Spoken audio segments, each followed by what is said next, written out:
6 விதமான முருகர் திருவுருவ படங்கள் வந்து கொடுக்கப்படும். அந்த 6 முருகர் படத்துல 6 விதமான கொஸ்டினை மனசுல வச்சு கூட 6 முருகரை செலக்ட் பண்ணிக்கலாம். 5வது படத்தை சூஸ் பண்ணவங்களுக்கான முருகர் மெசேஜ். ஸோ இவங்களுக்கு முருகர் தரக்கூடிய மெசேஜ் என்னன்னு பார்க்கும்போது, இவங்களுக்கு இப்போ வந்து ரிலேஷன்ஷிப், லவ்வாக இருக்கட்டும், இல்லை காதல் திருமண வாழ்க்கை, இதை சார்ந்து சில விஷயங்களை தான் வந்து மெயினாக ஃபோக்கஸ் பண்ணிக்கிட்டு இருக்காங்க. எனக்கு அவங்க கிடைச்சிட்டா போதும், இல்லை என் பார்ட்னர் என்னை புரிஞ்சுக்கிட்டா போதும், எங்கள் 2 பேருக்கு நல்ல ஒரு ரிலேஷன்ஷிப் மெயின்டைன் ஆனால் போதும், மற்ற எல்லாத்தையும் என்னால் ஜெயிக்க முடியும், இப்படியான ஒரு மனநிலை கூட இருக்கும்.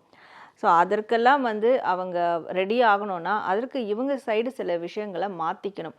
அப்படி மனசுக்கு பிடிச்ச வாழ்க்கை அமையணும்னா ஸோ அந்த சேஞ்சஸ் இவங்க கொண்டு வரணும் அப்படின்றது. மேபி அவங்களுடைய துணைக்கு பிடிச்ச மாதிரியான ஒரு மாற்றங்களை கூட மேற்கொள்ளலாம். அப்படியெல்லாம் மாற்றிட்டேன், இருந்தாலும் என் வாழ்க்கையில் இன்னும் இப்படி தான் இருக்குது, ஒரு வசந்த காலமே இல்லை அப்படின்னு சொல்லக்கூடியவங்களுக்கு திருப்பரங்குன்றம் முருகரை வந்து அவங்க துணையோடையோ இல்லை தனியாகவோ போயிட்டு கூட தரிசனம் பண்ணிட்டு வரலாம்.